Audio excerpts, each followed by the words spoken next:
നമസ്കാരം. 24 റൗണ്ടപ്പിലേക്ക് എല്ലാ പ്രേക്ഷകർക്കും സ്വാഗതം. ഞാൻ പ്രവിത ലക്ഷ്മി. വിശദമായ വാർത്തകളിലേക്ക്. 7ാം ക്ലാസ്സുകാരിക്ക് ക്ലാസ് മുറിയിൽ പാമ്പുകടിയേറ്റു. നെയ്യാറ്റിൻകര ചെങ്കൽ UP സ്കൂളിലെ 7ാം ക്ലാസ്സുകാരി നേഹയ്ക്കാണ് പാമ്പുകടിയേറ്റത്. അജീഷ് ജയകുമാർ തിരുവനന്തപുരത്ത് നിന്ന് ചേരുകയാണ്. അജീഷ്, എപ്പോഴാണ് ഈ സംഭവം? കുട്ടിയുടെ ആരോഗ്യനില നിലവിൽ തൃപ്തികരമാണോ? എന്ത് പാമ്പാണ് കടിച്ചത്? പ്രവിത, ഇന്ന് ഉച്ചയ്ക്ക് 12 മണിക്കാണ് ഈ സംഭവം നടക്കുന്നത്. ചെങ്കൽ UP സ്കൂളിലെ ഇന്ന് ക്രിസ്മസ് ആഘോഷ ദിവസമായിരുന്നു. ആ ക്രിസ്മസ് അവധിക്ക് മുന്നോടിയായിട്ടായിരുന്നു ഈ ആഘോഷം സംഘടിപ്പിച്ചിരുന്നത്.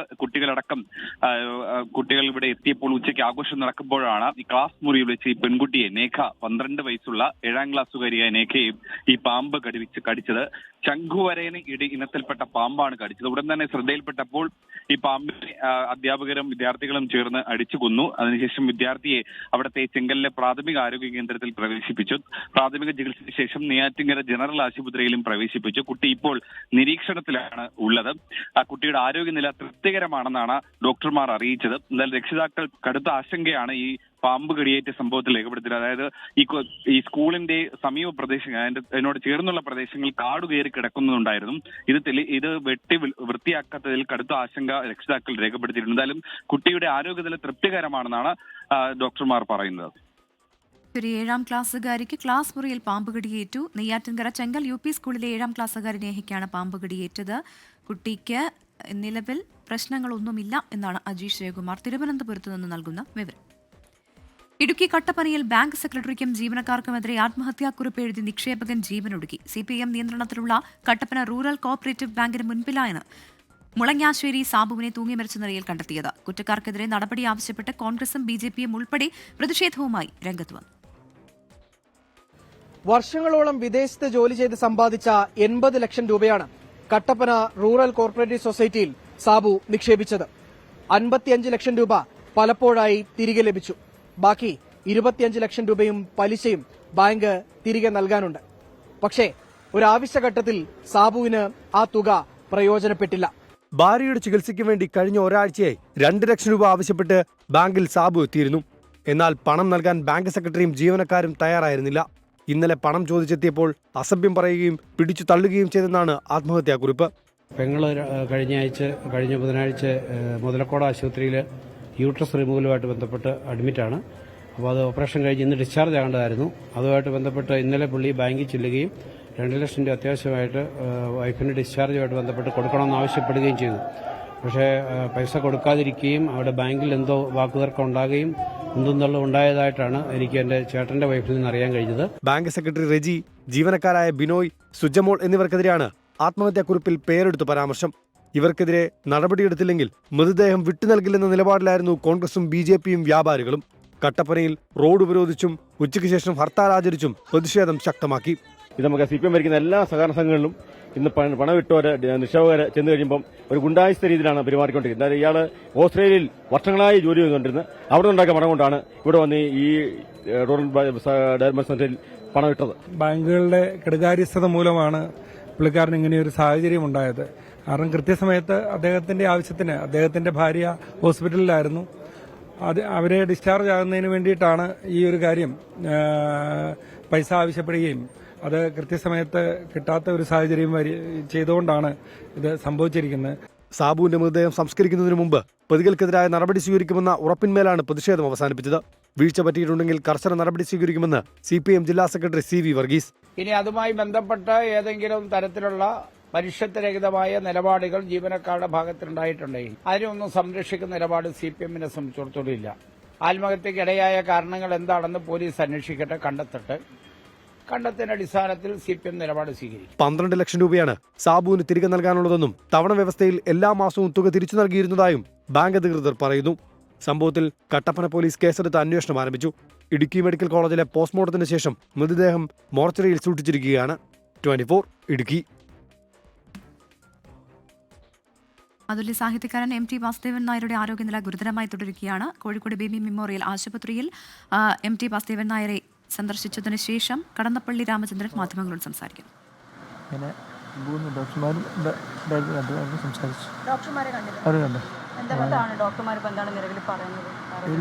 ആരോഗ്യനില അങ്ങനെ വ്യക്തമായി പറയാൻ കഴിയില്ലെങ്കിൽ ഞങ്ങളുടെ ഇവിടുന്ന് ചെയ്യാൻ കഴിയുന്നതിൻ്റെ പരമാവധി ചെയ്തുകൊണ്ടിരിക്കുകയാണ് എന്ന് പറഞ്ഞു. ഇപ്പോൾ എറണാകുളത്ത് കഴിഞ്ഞിട്ട് വരുന്ന വഴിയാണ്. എറണാകുളത്താണ് ഞാൻ പോയത്. അപ്പോൾ സുഖപ്രാപിക്ക് വേണ്ടി പ്രാർത്ഥിക്കാനേ നമുക്ക് കഴിയുള്ളൂ. എന്നോട് പറഞ്ഞു വളരെ വേഗത്തിൽ സുഖം പ്രാപിക്കട്ടെ പ്രാർത്ഥിക്കുക, കുടുംബങ്ങളോട്ടൊപ്പം നാട്ടുകാർക്കൂടെ. അതല്ലാതെ മറ്റൊന്നും ചെയ്യാൻ കഴിയില്ല.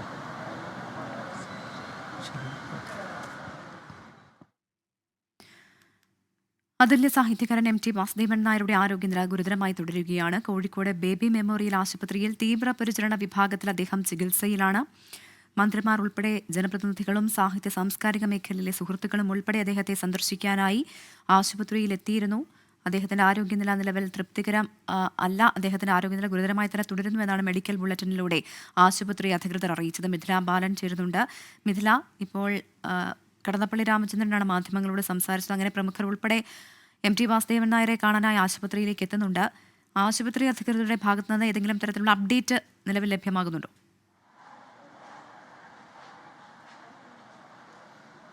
പ്രവിത, അദ്ദേഹത്തിൻ്റെ ആരോഗ്യനില നേരത്തേതുപോലെ തന്നെ സമാനമായ രീതിയിൽ തുടരുകയാണ്. ഇനി ഏതെങ്കിലും രീതിയിൽ ആരോഗ്യനിലയിൽ എന്തെങ്കിലും മാറ്റമുണ്ടെങ്കിൽ മാത്രമേ പുതിയ ഒരു മെഡിക്കൽ ബുള്ളറ്റിൻ ആശുപത്രി അധികൃതർ ഇറക്കൂ എന്നാണ് അറിയിച്ചിട്ടുള്ളത്. രാവിലെ എന്താണോ കണ്ടത്, അതായത് അദ്ദേഹത്തിൻ്റെ ആരോഗ്യനില അതീവ ഗുരുതരമായിരുന്നു. അതേ അവസ്ഥയിൽ തന്നെ ഇപ്പോഴും തുടരുന്നു എന്ന് തന്നെയാണ് ആശുപത്രിയിൽ നിന്നും ഡോക്ടറുമായി സംസാരിച്ചപ്പോഴെല്ലാം നമുക്ക് അറിയാൻ കഴിഞ്ഞത്. ഈ മാസം 15-ന് രാവിലെയാണ് ശ്വാസതടസ്സത്തെ തുടർന്ന് അദ്ദേഹത്തെ കോഴിക്കോട്ടെ സ്വകാര്യ, അതായത് ബേബി മെമ്മോറിയൽ ആശുപത്രിയിൽ പ്രവേശിപ്പിച്ചത്. തുടർന്ന് ഇന്ന് രാവിലെ ഹൃദയാഘാതം ഉണ്ടാകുന്നു. അദ്ദേഹത്തിൻ്റെ ആരോഗ്യനില മോശമാകുന്നു. തുടർന്ന് കാർഡിയോളജി വിഭാഗം ICUവിലാണ് ഇപ്പോൾ അദ്ദേഹം ഉള്ളത്. കാർഡിയോളജി ഡോക്ടറുടെ നേതൃത്വത്തിലുള്ള ഒരു വിദഗ്ധ സംഘം തന്നെ അദ്ദേഹത്തെ പരിശോധിച്ചുകൊണ്ടിരിക്കുകയാണ്. കൂടുതൽ ആളുകൾ ഇങ്ങോട്ട് എത്തുന്നുണ്ട്. പ്രത്യേകിച്ച് മന്ത്രിമാരും മറ്റ് രാഷ്ട്രീയ പ്രമുഖരും സിനിമ, കലാ, സാമൂഹ്യ സാംസ്കാരിക മേഖലയിൽ നിന്നുള്ള കൂടുതൽ പേർ അദ്ദേഹത്തെ കാണാനായി ഇങ്ങോട്ട് എത്തുന്നുണ്ട്. കേരളക്കര ഒട്ടാകെ പ്രാർത്ഥനയിലാണ്. MT വാസുദേവൻ നായർ തിരിച്ചു വരണേ എന്ന ഒരു പ്രാർത്ഥനയിൽ തന്നെയാണ് ആശുപത്രിയിൽ വരുന്നവരും എല്ലാവരും തന്നെ ഇപ്പോൾ ഉള്ളത്. എന്തുതന്നെയാലും ഏറ്റവും ഒടുവിൽ പറയാനുള്ളത്, നേരത്തെ അതേപോലെ തന്നെ അതീവ ഗുരുതരാവസ്ഥയിൽ തന്നെ അദ്ദേഹത്തിൻ്റെ ആരോഗ്യനില ഇപ്പോഴും തുടരുകയാണ്. പ്രവിത, വാർത്തകൾ തുടരുന്നു. കേരളത്തിന്റെ മനസാക്ഷിയെ നൊമ്പരപ്പെടുത്തിയ ഇടുക്കി ഷെഫീഖ് വധശ്രമ കേസിൽ പിതാവ് ഷെരീഫിനും രണ്ടാനമ്മ അനീഷയ്ക്കും തടവ് ശിക്ഷ. ഇരുവരെയും കുറ്റക്കാരെന്ന് കണ്ടെത്തിയ തൊടുപുഴ സെഷൻസ് കോടതി ഷെരീഫിന് 7 വർഷവും അനീഷയ്ക്ക് 10 വർഷവും തടവ് വിധിച്ചു. സംഭവം നടന്ന 11 വർഷങ്ങൾക്ക് ശേഷമാണ് ശിക്ഷ വിധിക്കുന്നത്. ജീവപര്യന്തം തടവ് ശിക്ഷ പ്രതികൾക്ക് നൽകണമെന്നായിരുന്നു പ്രോസിക്യൂഷൻ വാദം. മറ്റു മക്കളുണ്ടെന്നും ജീവിത സാഹചര്യം മോശമാണെന്നും പ്രതികൾ കോടതിയെ അറിയിച്ചു. ഉച്ചയ്ക്ക് മുൻപായി പ്രതികളെ കുറ്റക്കാർ എന്ന് കണ്ടെത്തിയ കോടതി ഉച്ചതിരിഞ്ഞ് ശിക്ഷ വിധിച്ചു. ഒന്നാം പ്രതിയായ ഷെഫീഖിന്റെ പിതാവ് ഷെരീഫിന് 7 വർഷം തടവും രണ്ടാം പ്രതിയായ രണ്ടാനമ്മ അനീഷയ്ക്ക് 10 വർഷം തടവുമാണ് വിധിച്ചിരിക്കുന്നത്. ഷെരീഫ് 50,000 രൂപയും അനീഷ 2 ലക്ഷം രൂപയും പിഴയൊടുക്കണം. പട്ടിണിക്കിട്ടും മർദ്ദിച്ചും കൊലപ്പെടുത്താൻ ശ്രമിച്ചുവെന്നായിരുന്നു കേസ്. വെറുതെ തൃപ്തികരമാണ്. പ്രതി മാക്സിമം കൊടുക്കാവുന്ന ലൈഫ് ഇംപ്രിസൺമെന്റ് ആണ്. പക്ഷേ ഈ പ്രതികളുടെ ജീവിത സാഹചര്യങ്ങളും ഈ ഇതിലെ ഒരു സ്ത്രീയും ആയതുകൊണ്ടും അവർക്ക് പിന്നീട് 5 മക്കൾ അവർക്ക് ഉണ്ടെന്നുള്ളതൊക്കെ ഒരു കോടതി പരിഗണിച്ചു എന്നാണ് എനിക്ക് തോന്നുന്നത്. ഷെഫീഖിന് നീതി കിട്ടിയെന്ന് കഴിഞ്ഞ 11 വർഷമായി പരിചരിക്കുന്ന ആയ രാഗിണി പറഞ്ഞു. കോടതി വിധിയോട് വൈകാരികമായിട്ടായിരുന്നു രാഗിണിയുടെ പ്രതികരണം. സന്തോഷമുണ്ട്. സന്തോഷം അത് പറഞ്ഞറിയിക്കാൻ പറ്റില്ല. ഞാൻ അവൻ വേദനിച്ചതിന് അത്രയും വരില്ല. 2013 ജൂലൈ 15-നാണ് ക്രൂരമായ മർദ്ദനത്തെ തുടർന്ന് കുഞ്ഞിനെ കട്ടപ്പനയിലെ സ്വകാര്യ ആശുപത്രിയിൽ പ്രവേശിപ്പിച്ചത്. ദൃക്സാക്ഷികൾ ഇല്ലാതിരുന്ന കേസിൽ മെഡിക്കൽ തെളിവുകളുടെയും സാഹചര്യ തെളിവുകളുടെയും സഹായത്തോടെയാണ് പ്രോസിക്യൂഷൻ വാദം പൂർത്തിയാക്കിയത്. വർഷങ്ങൾ നീണ്ട ചികിത്സയ്ക്കൊടുവിൽ ഷെഫീഖ് ജീവിതത്തിലേക്ക് തിരികെ എത്തിയെങ്കിലും തലച്ചോറിനേറ്റ ക്ഷതം കുട്ടിയുടെ മാനസിക വളർച്ചയെ സാരമായി ബാധിച്ചു. 24 ഇടുക്കി. ഡോക്ടർ BR അംബേദ്കറിനെ ചൊല്ലിയുള്ള ഭരണ പ്രതിപക്ഷ പോരിൽ ശീതകാല സമ്മേളനത്തിന്റെ അവസാന ദിവസവും പാർലമെന്റ് പ്രക്ഷുബ്ധം. അമിത്ഷായുടെ രാജി ആവശ്യപ്പെട്ട് പ്രതിപക്ഷം പാർലമെന്റിലേക്ക് പ്രകടനം നടത്തി. ഗാന്ധി പ്രതിമയ്ക്ക് മുന്നിലായിരുന്നു BJPയുടെ പ്രതിഷേധം. ഇരുസഭകളും അനിശ്ചിതകാലത്തേക്ക് പിരിഞ്ഞു. ഇന്നലത്തെ കയ്യാങ്കളിക്ക് പിന്നാലെ പാർലമെന്റ് കവാടത്തിലെ പ്രതിഷേധങ്ങൾക്ക് ലോക്സഭാ സ്പീക്കർ വിലക്കേർപ്പെടുത്തിയിരുന്നു. പ്രതിഷേധ കേന്ദ്രം പാർലമെന്റിൽ നിന്നും പ്രതിപക്ഷം വിജയ് ചൌക്കിലേക്ക് മാറ്റി. പാർലമെന്റിലേക്ക് അംബേദ്കർ ചിത്രങ്ങളുമേന്തി പ്രതിഷേധ മാർച്ച്.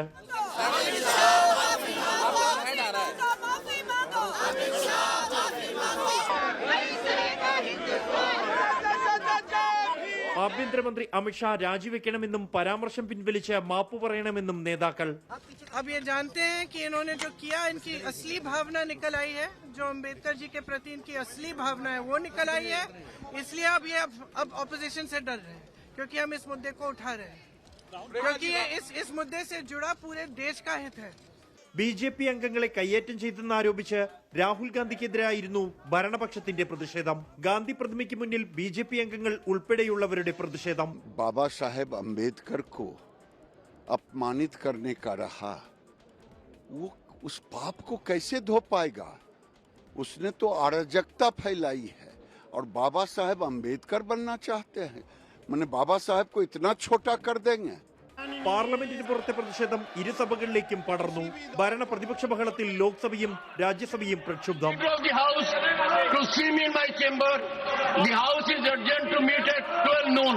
आप सभी को इस विषय पर नियमों की अनुपालना करना सुनिश्चित करना पड़ेगा.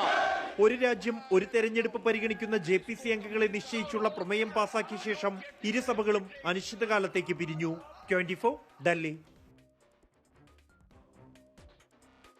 ചോദ്യപേപ്പർ ചോർച്ചാ വിവാദത്തിൽ യൂട്യൂബ് ചാനലായ MS സൊല്യൂഷൻസിലും CEO ഷുഹൈബിന്റെ വീട്ടിലും ക്രൈംബ്രാഞ്ചിന്റെ പരിശോധന. ലാപ്ടോപ്പും ഹാർഡ് ഡിസ്കും ഉൾപ്പെടെയുള്ള ഡിജിറ്റൽ ഡിവൈസുകൾ പരിശോധനയിൽ പിടിച്ചെടുത്തു. ചോദ്യപേപ്പർ ചോർച്ചയിൽ അന്വേഷണത്തിന് സമിതി രൂപീകരിച്ചുവെന്ന് വിദ്യാഭ്യാസ മന്ത്രി വി ശിവൻകുട്ടി പറഞ്ഞു. ചോദ്യപേപ്പർ ചോർച്ചയിൽ കേസെടുത്തതിന് പിന്നാലെയാണ് കൊടുവള്ളിയിലെ MS സൊല്യൂഷൻസിലും CEO ഷുഹൈബിന്റെ വീട്ടിലും പരിശോധന നടത്തിയത്. ലാപ്ടോപ്പ്, ഹാർഡ് ഡിസ്ക് ഉൾപ്പെടെയുള്ള ഡിജിറ്റൽ ഡിവൈസുകളും മൊബൈൽ ഫോണുകളും പിടിച്ചെടുത്തു. 5 മണിക്കൂറിലധികമാണ് ക്രൈംബ്രാഞ്ച് ഡിവൈഎസ്പിയുടെ നേതൃത്വത്തിൽ പരിശോധന നടത്തിയത്. ഡിജിറ്റൽ എവിഡൻസ് കളക്ട് ചെയ്യാന്നതായിരുന്നു ഉദ്ദേശം. അത് ഞങ്ങൾ കുറച്ച് ഡിവൈസസ് ഒക്കെ എടുത്തിട്ടുണ്ട്. അത് കൂടുതൽ ഇൻവെസ്റ്റിഗേഷൻ നടത്തിയാൽ മാത്രമേ ഇതിനെപ്പറ്റി കൂടുതൽ കാര്യങ്ങൾ വെളിവാക്കാൻ പറ്റുള്ളൂ. കേസുമായി ബന്ധപ്പെട്ട് AE ഉൾപ്പെടെ 7 പേരുടെ മൊഴി രേഖപ്പെടുത്തിയിരുന്നു. തട്ടിപ്പുൾപ്പെടെ 7 വകുപ്പുകൾ ചുമത്തിയാണ് നിലവിൽ പ്രാഥമിക അന്വേഷണം നടത്തുന്നത്. അതേസമയം കർശന നടപടിയുമായി മുന്നോട്ടു പോകാനാണ് വിദ്യാഭ്യാസ വകുപ്പിന്റെ തീരുമാനം. വകുപ്പ് തല സമിതിയുടെ അന്വേഷണത്തിനനുസരിച്ച് തുടർ നടപടി ഉണ്ടാകുമെന്ന് മന്ത്രി വി ശിവൻകുട്ടി പറഞ്ഞു. ഇപ്പോൾ ഒരു സമിതിയെ ഡിപ്പാർട്ട്മെന്റ് ചുമതലപ്പെടുത്തിയിട്ടുണ്ട്. ഡിപ്പാർട്ട്മെന്റിന്റെ അന്വേഷണത്തിന് കൂടുതൽ ട്യൂഷൻ സെന്ററുകളും അന്വേഷണത്തിന്റെ പരിധിയിലാണ്. 24 കോഴിക്കോട്. മുഖ്യമന്ത്രിയാകാൻ കോൺഗ്രസിൽ ഏറ്റവും യോഗ്യൻ രമേശ് ചെന്നിത്തലയെന്ന് SNDP യോഗം ജനറൽ സെക്രട്ടറി വെള്ളാപ്പള്ളി നടേശൻ. NSSുമായി സഹകരിച്ചിട്ട് രമേശ് ചെന്നിത്തലയ്ക്ക് പ്രത്യേകിച്ച് ഗുണമില്ല.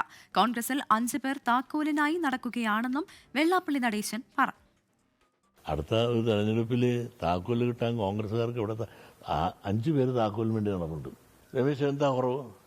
മുഖ്യമന്ത്രിയെ കാണിക്കാനുള്ള എല്ലാ യോഗ്യതയും പ്രവർത്തന പാരമ്പര്യവും അതോടൊപ്പം തന്നെ ഇത്തരം ദീർഘമായ പാരമ്പര്യം കോൺഗ്രസിനകത്ത് ഉറപ്പിച്ചു നിന്ന് പ്രവർത്തിച്ച ഒരാൾ. എത്രയോ ചെറുപ്പത്തിലെ ഉന്നത നിലയിൽ ഉയർന്നു വന്നിട്ടുള്ള ഒരു നേതാവ്. അദ്ദേഹത്തിന് മുഖ്യമന്ത്രി പദത്തിലേക്ക് ഉയരാനോ അത് നയിക്കാനോ മറ്റാരേക്കാളും മെച്ചപ്പെട്ട ഒരു കഴിവും ശേഷിയും ക്ഷേമുഷിയും അദ്ദേഹത്തിനുണ്ടെന്ന് വിശ്വസിക്കുന്ന ആളാണ് ഞാൻ. കോൺഗ്രസിന്റെ മുഖ്യമന്ത്രി തീരുമാനിക്കുന്നത് മല്ലികാർജ്ജുൻ ഖർഗെയും രാഹുൽ ഗാന്ധിയുമാണ് എന്നായിരുന്നു K മുരളീധരന്റെ മറുപടി. അല്ല, അതൊക്കെ മല്ലികാർജ്ജുൻ ഖാർഗേജിക്കും രാഹുൽ ഗാന്ധിക്കും ഒക്കെ ഏൽപ്പിക്കുകയല്ലേ നല്ലത്. ഞങ്ങൾ അവരെയാണ് ഏൽപ്പിച്ചിട്ടുള്ളത്. ആദ്യം ഇലക്ഷൻ ജയിക്കുക, അതാണ് പ്രധാനപ്പെട്ടത്. ഇനി 1.25 കൊല്ലം ബാക്കിയുണ്ട്, ഒരുപാട് ജോലി ചെയ്യാനുമുണ്ട്. അതുകൊണ്ട് ആ കാര്യത്തിൽ ഒക്കെ ആ സാഹചര്യം അനുസരിച്ച് തീരുമാനമെടുക്കാം. മുണ്ടക്കൈ ചൂരൽമല ദുരന്തബാധിതരുടെ പുനരധിവാസത്തിനുള്ള ഗുണഭോക്താക്കളുടെ 1ാം ഘട്ട പട്ടിക പ്രസിദ്ധീകരിച്ചു. വീട് വാഗ്ദാനം ചെയ്ത എല്ലാവരുമായും മുഖ്യമന്ത്രി ജനുവരിയിൽ ചർച്ച നടത്തും. കേന്ദ്ര സഹായം ലഭിക്കുമെന്ന് തന്നെയാണ് പ്രതീക്ഷയെന്നും കോടതി മനുഷ്യത്വപരമായ സമീപനം തുടരുമെന്ന് കരുതുന്നതായും മന്ത്രി K രാജൻ പറഞ്ഞു. പുനരധിവാസത്തിനുള്ള ഗുണഭോക്താക്കളുടെ പട്ടികയിൽ ആദ്യഘട്ടത്തിൽ നേരിട്ട് ബാധിച്ചവരെയാണ് ഉൾപ്പെടുത്തിയത്. ആദ്യഘട്ട പട്ടികയിൽ 388 കുടുംബങ്ങളാണുള്ളത്. കരട് പട്ടിക സംബന്ധിച്ച ആക്ഷേപങ്ങൾ അടുത്ത മാസം 10 വൈകിട്ട് 5 വരെ സ്വീകരിക്കും. പരാതികൾ പരിശോധിച്ച് ആദ്യ പുനരധിവാസ നടപടികൾ ആരംഭിക്കും. 15 വർക്കിംഗ് ഡേ കഴിഞ്ഞാൽ സബ് കളക്ടർ ഒരു റവന്യൂ തദ്ദേശ സ്വയംഭരണ സ്ഥാപന ഉദ്യോഗസ്ഥ സംഘത്തോടൊപ്പം നേരിട്ട് ആക്ഷേപം ഉന്നയിച്ചവരുടെ സ്ഥലം പരിശോധിച്ച ലിസ്റ്റ് കരട് തയ്യാറാക്കും. അത് DDMA ഫൈനലൈസ് ചെയ്തുകൊണ്ട് ഏതാണ്ട് ജനുവരി മാസം പകുതി കഴിയുന്നതോടെ പൂർണ്ണമായി കരട് പൂർത്തീകരിച്ച് പുറത്തിറക്കാൻ കഴിയുന്ന വിധത്തിൽ അത് തയ്യാറാകും. 38 ഏജൻസികൾ വീട് നൽകാൻ സർക്കാരിനെ സമീപിച്ചു. 1133 വീടുകളാണ് വാഗ്ദാനം ചെയ്തിരിക്കുന്നത്. തെരഞ്ഞെടുത്ത 2 എസ്റ്റേറ്റുകളുടെ ഭൂമി കിട്ടുമെന്ന് ഉറപ്പ് ലഭിച്ചു കഴിഞ്ഞാൽ സ്പോൺസർമാരുമായി മുഖ്യമന്ത്രി നേരിട്ട് ചർച്ച നടത്തും. കേന്ദ്രം സഹായം നൽകുമെന്ന് തന്നെയാണ് പ്രതീക്ഷയെന്നും മന്ത്രി പറഞ്ഞു. കേന്ദ്ര ഗവൺമെന്റും ഇക്കാര്യത്തിൽ കേരളത്തിന് അർഹതപ്പെട്ടത് തരണ്ടേ? തരുമെന്നാണ് ഞങ്ങളുടെ പ്രതീക്ഷ. ചിലരൊക്കെ ചോദിക്കുന്നുണ്ട്, നിങ്ങൾ ഇപ്പോഴും പ്രതീക്ഷിച്ചിരിക്കുന്നത് എന്തിനാണ്? പ്രതീക്ഷിക്കാതെ പിന്നെ നമ്മൾ എന്താണ് ചെയ്യുക? കേരളം പ്രതീക്ഷിക്കണ്ടേ? അല്ലെങ്കിൽ പിന്നെ കേരളം ഇന്ത്യയുടെ ഭാഗമല്ലെന്ന് നമ്മൾ സ്വയം കരുതേണ്ടി വരില്ലേ?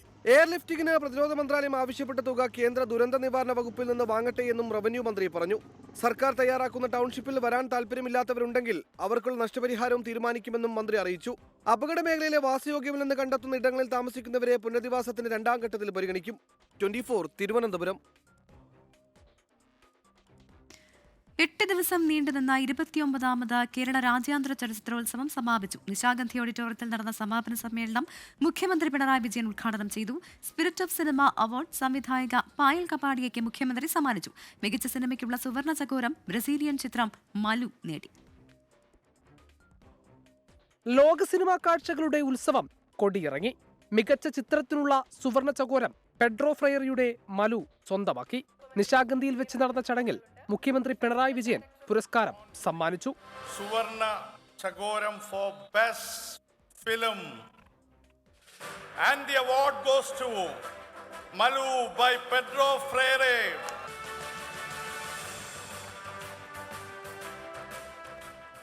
സ്പിരിറ്റ് ഓഫ് സിനിമ അവാർഡ് മുഖ്യമന്ത്രി പായൽ കപാടിയയ്ക്ക് സമ്മാനിച്ചു. കാലിക പ്രസക്തമായ സിനിമകൾ സംവിധാനം ചെയ്യാൻ സ്പിരിറ്റ് ഓഫ് സിനിമ അവാർഡ് പ്രചോദനമാകുമെന്ന അവാർഡ് ജേതാവും ഓൾ വി ഇമാജിനസ് ലൈറ്റിന്റെ സംവിധായികയുമായ പായൽ കപാടിയ പറഞ്ഞു. സ്ത്രീപക്ഷ രാഷ്ട്രീയം ഉയർത്തിപ്പിടിച്ചാണ് ഇത്തവണത്തെ ചലച്ചിത്രമേള കൂടുതൽ ശ്രദ്ധേയമായതെന്ന് മുഖ്യമന്ത്രി പിണറായി വിജയൻ. സ്ത്രീപക്ഷ രാഷ്ട്രീയം ഉയർത്തിപ്പിടിച്ചുകൊണ്ടാണ് ഇത്തവണത്തെ മേള കൂടുതൽ ശ്രദ്ധേയമായത്. ആകെ പ്രദർശിപ്പിച്ച 177 സിനിമകളിൽ 40-ൽ പരം ചിത്രങ്ങൾ വനിതാ സംവിധായകരുടേതായിരുന്നു. അന്താരാഷ്ട്ര മത്സര വിഭാഗത്തിൽ സാങ്കേതിക മികവിനുള്ള ജൂറി പ്രത്യേക പരാമർശം ഈസ്റ്റ് ഓഫ് നൂണിന്റെ സംവിധായിക ഹല എൽകൌസിക്കാണ്. അപ്പുറത്തിലെ പ്രധാന കഥാപാത്രത്തെ അവതരിപ്പിച്ച അനകാരവിക്കും റിതം ഓഫ് ദമാമിലെ അഭിനയത്തിന് ചിന്മയ സിദ്ദിഖും മികച്ച പ്രകടനത്തിനുള്ള പ്രത്യേക ജൂറി പരാമർശം ലഭിച്ചു. നവാഗത സംവിധായകന്റെ മികച്ച മലയാളം സിനിമയ്ക്കുള്ള ഫിപ്രസി പുരസ്കാരം വിക്ടോറിയയുടെ സംവിധായിക ശിവരഞ്ജിനി ജെ സ്വന്തമാക്കി. മികച്ച ഏഷ്യൻ ചിത്രത്തിനുള്ള നെറ്റ്പാക് പുരസ്കാരം Me Mariam the children and 26 others എന്ന ഇറാനിയൻ ചിത്രത്തിന് ലഭിച്ചു. നെറ്റ്പാക് ജൂറി പ്രത്യേക പരാമർശം മിഥുൻ മുരളി സംവിധാനം ചെയ്ത കിസ് വാഗണിനാണ്. ഇന്ത്യയിലെ മികച്ച നവാഗത സംവിധായകനുള്ള FFSI KR മോഹനൻ അവാർഡ് അപ്പുറത്തിന്റെ സംവിധായിക ഇന്ദുലക്ഷ്മി സ്വന്തമാക്കി. 24 തിരുവനന്തപുരം. കേരള രാജ്യാന്തര ചലച്ചിത്രമേളയിൽ മികച്ച റിപ്പോർട്ടിംഗിനുള്ള ജൂറി പരാമർശം 24 തിരുവനന്തപുരം ബ്യൂറോയിലെ പ്രതിനിധികളായ സലിം മാലിക്കിനും അജീഷ് ജയകുമാറിനും ലഭിച്ചു. മന്ത്രി സജി ചെറിയാൻ അവാർഡുകൾ വിതരണം ചെയ്തു.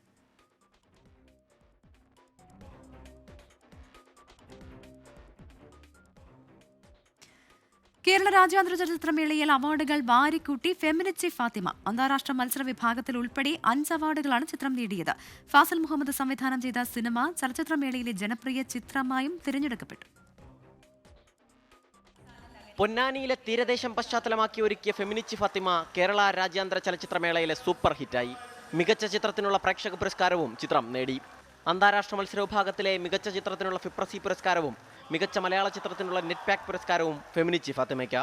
അന്താരാഷ്ട്ര മത്സര വിഭാഗത്തിൽ മികച്ച തിരക്കഥയ്ക്കുള്ള ജൂറി പുരസ്കാരവും KR മോഹനൻ എൻഡോമെന്റ് പുരസ്കാരവും ചിത്രത്തിന്റെ സംവിധായകൻ ഫാസിൽ മുഹമ്മദ് സ്വന്തമാക്കി. മേളയിൽ പ്രദർശിപ്പിച്ചപ്പോഴൊക്കെ വലിയ തിരക്കും കയ്യടിയുമായിരുന്നു സിനിമയ്ക്ക് ലഭിച്ചത്. ഭർത്താവായ അഷ്റഫിന്റെ കർശന നിയന്ത്രണത്തിൽ ജീവിക്കുന്ന ഫാത്തിമ എന്ന വീട്ടമ്മയാണ് സിനിമയിലെ പ്രധാന കഥാപാത്രം. തന്റെ മകൻ മൂത്രമൊഴിച്ച കിടക്കയ്ക്ക് പകരം പുതിയൊരെണ്ണം വാങ്ങാൻ ശ്രമിക്കുന്നതാണ് കഥയുടെ പ്രമേയം. സിനിമയുടെ തലക്കെട്ട് മുതൽ പറഞ്ഞു വെക്കുന്ന രാഷ്ട്രീയത്തിനാണ് കേരള രാജ്യാന്തര ചലച്ചിത്രമേളയിലെ അംഗീകാരം. 24 തിരുവനന്തപുരം. കൊച്ചിയിൽ സംശയാസ്പദമായി ഹെൽമറ്റിനകത്തു നിന്നും ഇലക്ട്രോണിക് ഉപകരണം കണ്ടെത്തിയ സംഭവം വഴിത്തിരിവിലേക്ക്. വ്യാജ ബോംബെന്ന് കരുതിയ സാമഗ്രി ആൽക്കഹോൾ ഡിറ്റക്ഷൻ ഹെൽമറ്റ് എന്ന് സ്ഥിരീകരിച്ച് പോലീസ്. കാക്കനാട് രാജഗിരി കോളേജിലെ വിദ്യാർത്ഥി എക്സിബിഷന് വേണ്ടി ഉണ്ടാക്കിയ ഹെൽമറ്റാണ് ഇതെന്ന് പോലീസ് കണ്ടെത്തി.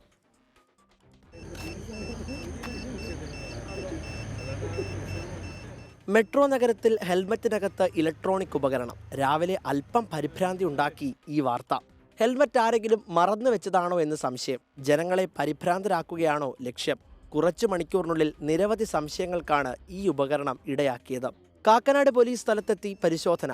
ഒടുവിൽ പേടിപ്പെടുത്തുന്നതായി ഒന്നുമില്ല എന്ന് പോലീസിന്റെ സ്ഥിരീകരണം. കാക്കനാട് രാജഗിരി കോളേജ് വിദ്യാർത്ഥികൾ എക്സിബിഷന് വേണ്ടി നിർമ്മിച്ച ആൽക്കഹോൾ ഡിറ്റക്ഷൻ ഹെൽമറ്റാണെന്ന് സ്ഥിരീകരണം.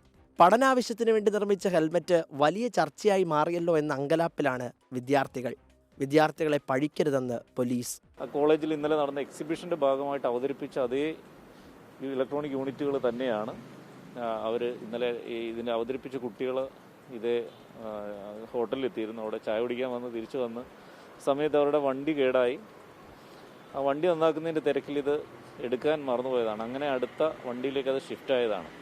അപ്പോൾ ഈ കാര്യങ്ങൾ നമ്മൾ പ്രാഥമികമായി വെരിഫൈ ചെയ്തതിൽ ഇതെല്ലാം ശരിയാണ്. ഇവിടെ അവിടെ കോളേജിലെ മാനേജ്മെൻറ്റ് അവിടുത്തെ സ്റ്റാഫുമായിട്ടും പ്രൊഫസർമാരുമായിട്ടൊക്കെ സംസാരിച്ച് ഇതെല്ലാം വെരിഫൈ ചെയ്തതിൽ സത്യമാണെന്ന് ബോധ്യപ്പെട്ടിരിക്കുകയാണ്. വിദ്യാർത്ഥികൾ പോലീസിനെ കണ്ട് കാര്യങ്ങൾ വിശദീകരിച്ചതോടെ സംഭവത്തിന് വിരാമം.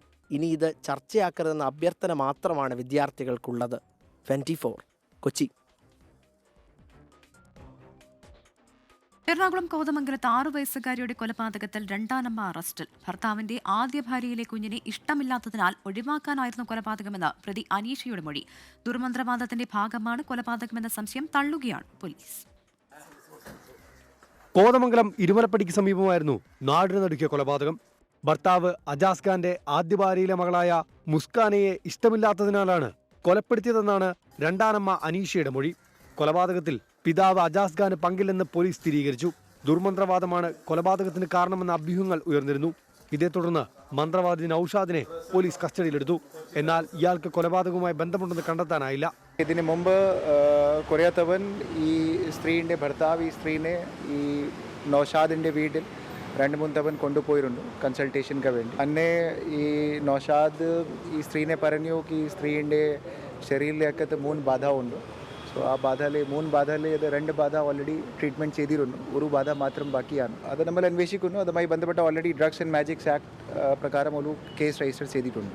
അനീഷയെ മുമ്പ് ദുർമന്ത്രവാദത്തിന് വിധേയയാക്കിയതിന് നൌഷാദിനെതിരെ കേസെടുത്തിട്ടുണ്ട്. ഇന്നലെ രാത്രി എറണാകുളം റൂറൽ എസ്പിയുടെ നേതൃത്വത്തിലുള്ള ചോദ്യം ചെയ്യലിലാണ് പ്രതി അനീഷ കുറ്റം സമ്മതിച്ചത്. പ്രതിയെ സംഭവസ്ഥലത്തെത്തിച്ച് വിശദമായ തെളിവെടുപ്പ് നടത്തി. കളമശ്ശേരി മെഡിക്കൽ കോളേജിലെ പോസ്റ്റ്മോർട്ടത്തിന് ശേഷം കുട്ടിയുടെ മൃതദേഹം കോതമംഗലം ഗവൺമെന്റ് ആശുപത്രി മോർച്ചറിയിൽ സൂക്ഷിച്ചിരിക്കുകയാണ്. നാളെയാണ് സംസ്കാരം. 24 കൊച്ചി. രാജസ്ഥാനിലെ ജയ്പൂരിൽ രാസവസ്തുവുമായി പോയ ടാങ്കർ ലോറി ട്രക്കിലിടിച്ച വൻ അപകടം. 11 പേർ അപകടത്തിൽ മരിച്ചു. ടാങ്കർ പൊട്ടിത്തെറിച്ച് 40ഓളം വാഹനങ്ങൾക്ക് തീപിടിച്ചു. ജയ്പൂർ അജ്മീർ ഹൈവേയിൽ പെട്രോൾ പമ്പിന് സമീപമായി ഇന്ന് രാവിലെയോടെയാണ് അപകടം. രാസവസ്തു നിറച്ചെത്തിയ ടാങ്കർ ട്രക്കുമായി കൂട്ടിയിടിച്ചാണ് അപകടമുണ്ടായത്. ഇടിയുടെ ആഘാതത്തിൽ ടാങ്കർ പൊട്ടിത്തെറിച്ചു.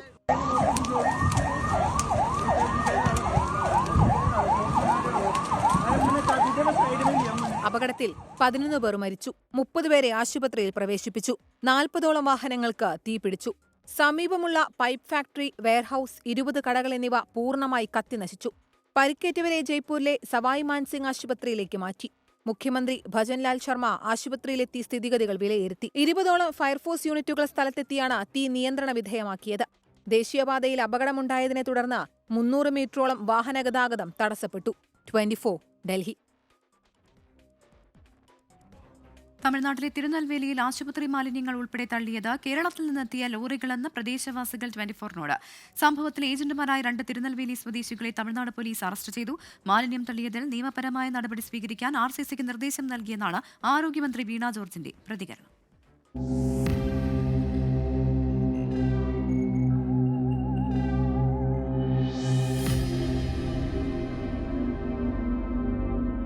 തിരുനെൽവേലിയിലെ കല്ലൂർ, പളവൂർ, കൊണ്ടാനഗരം പഞ്ചായത്തുകളിലെ ഇപ്പോഴത്തെ കാഴ്ച ഇതാണ്. കന്നുകാലികൾ കൂട്ടത്തോടെ ബയോമെഡിക്കൽ വേസ്റ്റുകളും പ്ലാസ്റ്റിക്കും ഭക്ഷണമാക്കുന്ന ഞെട്ടിക്കുന്ന ദൃശ്യങ്ങൾ.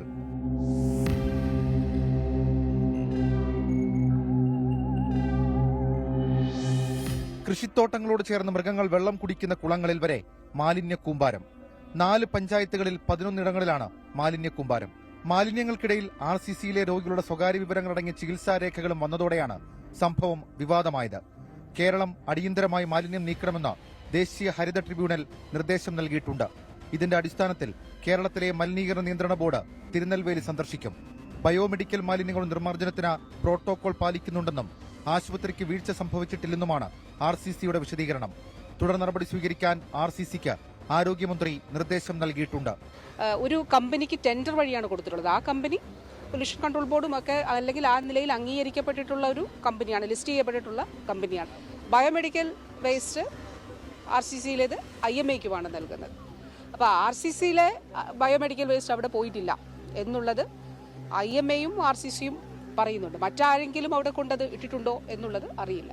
എന്നാൽ കേരളത്തിൽ നിന്ന് പാറയും മണലും എടുക്കാൻ വരുന്ന ലോറികൾ മാലിന്യങ്ങൾ കൊണ്ടുവന്ന് തള്ളുന്നുവെന്ന് പ്രദേശവാസികൾ പറയുന്നു. கேரளாவிலிருந்து வர்ற பெரிய பெரிய லாரிகளில் வந்து இந்த குப்பையை கொட்டிட்டு இங்கேருந்து எம்சண்டு ஜல்லி கல் இதெல்லாம் ஏற்றிட்டு போகிறாங்க.